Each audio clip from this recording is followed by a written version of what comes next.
up a lot is, are human beings, are we designed as receivers? Right. Well, well, what? I definitely think in this day and age we are human Bluetooths of primary nature and becoming sort of a second extension in technology as well. Well, everything about human beings receives. Now, it's not as if it's a one-way thing. Obviously, we breathe in, we breathe out, inhale, exhale. Yet, a lot of how our bodies know how to function and how our minds also find their way into function, and I'm just talking body and mind at this moment first, is from receiving information that becomes processed.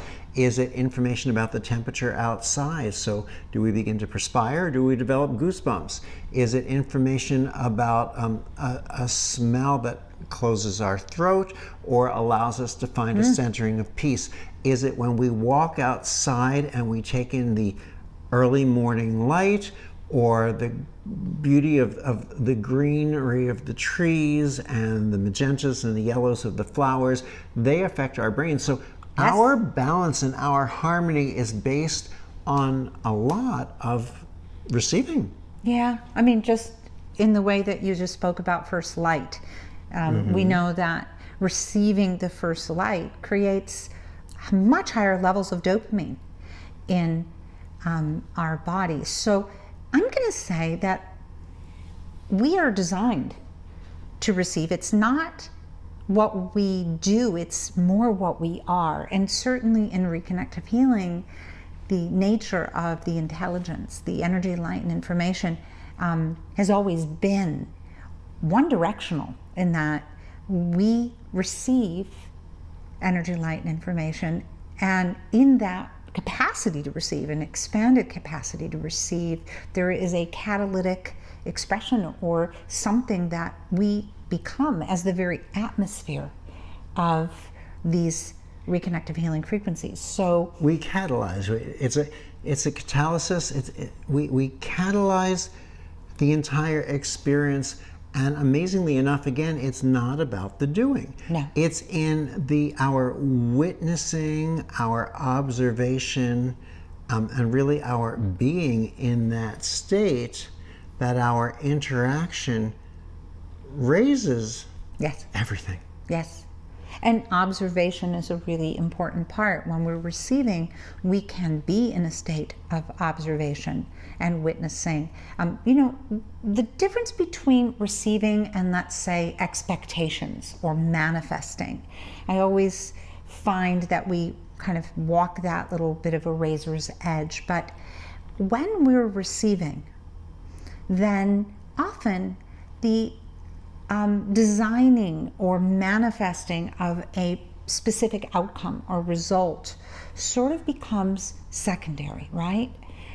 We receive, and if we allow that purity, just like the Bluetooth signal, just like when we turn that Bluetooth on and we receive the signal from all around us, there's no sending specifically, right? The bandwidth of the atmosphere itself becomes the very root of the expression of, you know, our connection. Right, and the connection harmony itself. The harmony, just in the consciousness of allowing ourselves to receive, brings about the most amazing things that we do receive. When we intend specifically to receive, the harmony levels go down, the intention or almost the attachment, almost a different state of a neediness, tends to attempt to dictate, and suddenly the confluence, the flow, the coherence of the interaction changes. And it's not as if we don't manifest or can't manifest certain things near what we intend, sort of like what we intend, sometimes exactly what we intend. Yet when we leave the intention of manifestation and instead receive, what manifests for us is beyond what we may have intended or had in mind, beyond just getting close to what we think we want and finding out that we're really all that much more thrilled with what we received that we hadn't thought of. So I guess the big question is, why is it so difficult for us to receive? What is it about how our outer atmosphere arranges the dynamic of everyday life? Patience. Centeredness. And I would also suggest that expectation is that you will be a doer, not a receiver. Right. You will be in action and in a state of, again, doingness rather than receiving, in beingness. Expectation is in a sense sort of a demand approach of the universe, where expectation is a welcoming in of the unanticipated. You mean expectancy? I'm sorry, expectation. I'm sorry. Expectation Yes. is that childlike welcoming in, and I believe that Expectancy in that.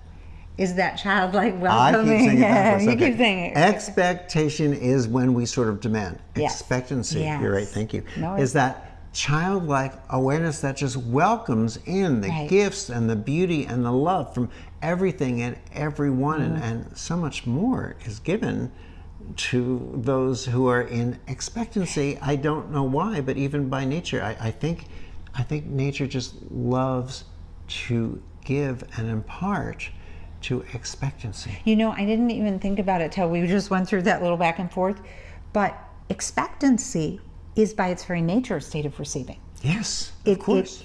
Whereas expectation is not really setting up the exchange to receive. It is, really depositing or imposing a particular shape, form, arrangement, if you will.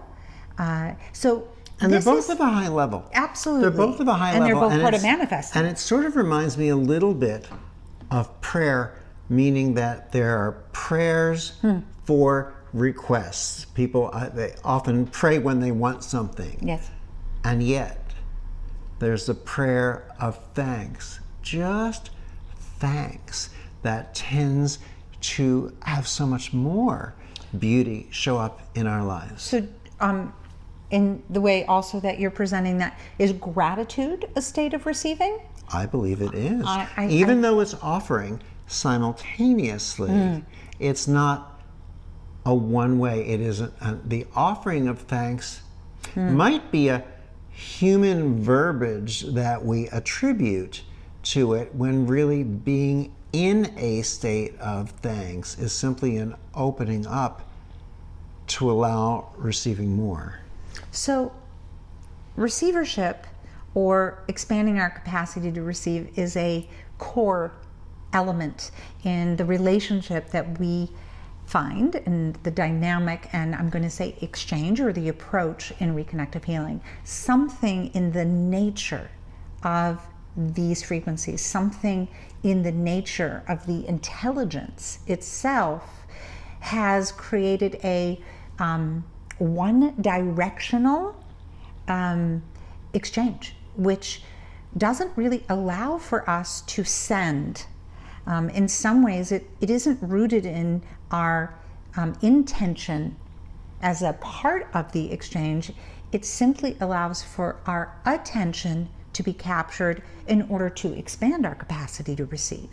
So it's really rooted exclusively in a receiving direction. And in that receiving, which is a beingness of sort, Right. the atmosphere of our body, mind, expression seems to take on a more fluid expression, I'm going to say, of expectancy. We are openness, we are allowing. So what do we think of the idea of one directional not being limited to the linear concept of meaning moving in only one direction, but meaning infinitely directional based upon the consciousness of oneness, allowing us to exist in oneness, allows us to be receiving in so many ways, and yet our presence as oneness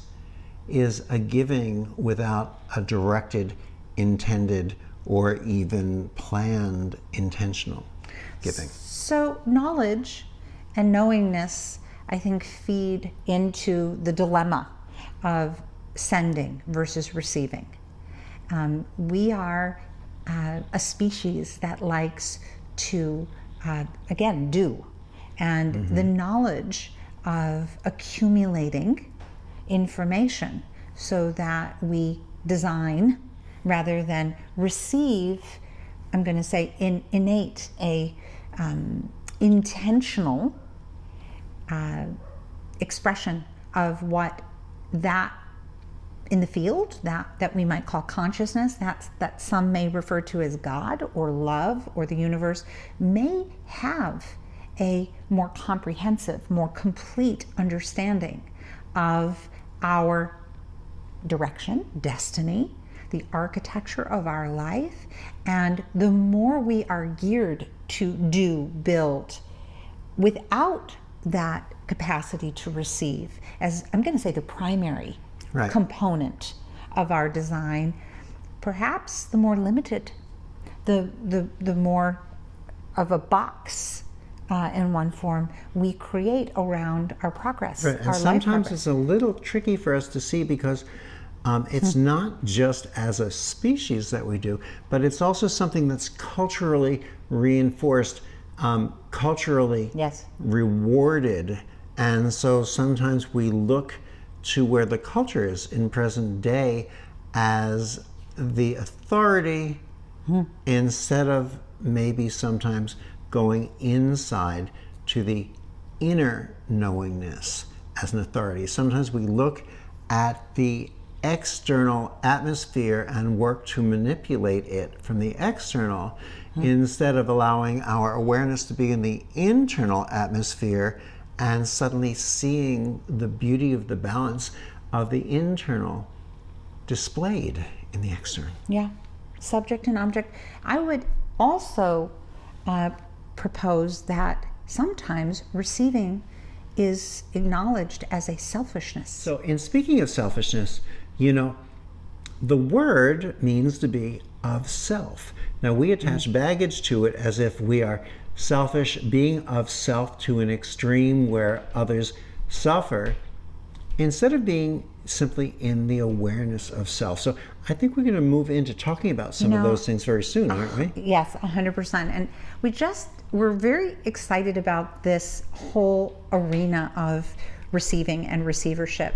We're actually going to be discussing this in great depth on August 26th in our new RLC, Reconnective Life Community, and chat a little bit about how this very stigma of a large capacity to receive may have influenced negativity in your life from and within yourself and from those around you.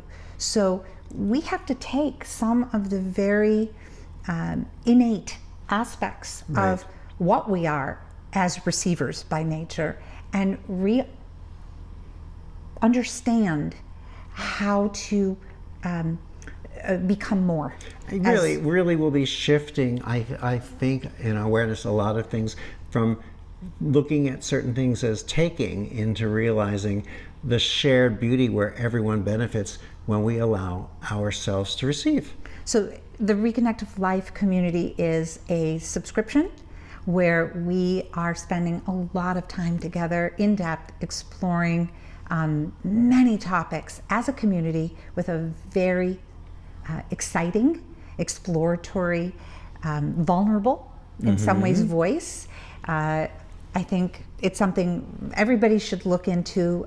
We're finding it's making a significant difference for the hundreds of thousands of people who have touched this connection Right. to the intelligence of reconnective healing, and now we're gathering. It's definitely something that you want to be a part of. For sure. And we're also going to do a meditation. Yep. So we're going to do a meditation next week on receivership. You know, Eric's been doing these guided meditations over the last several months, really. And this one will be on August 15th. Yes, following Saturday. So this will bring us further into the awareness of this whole topic of today's sharing. yeah.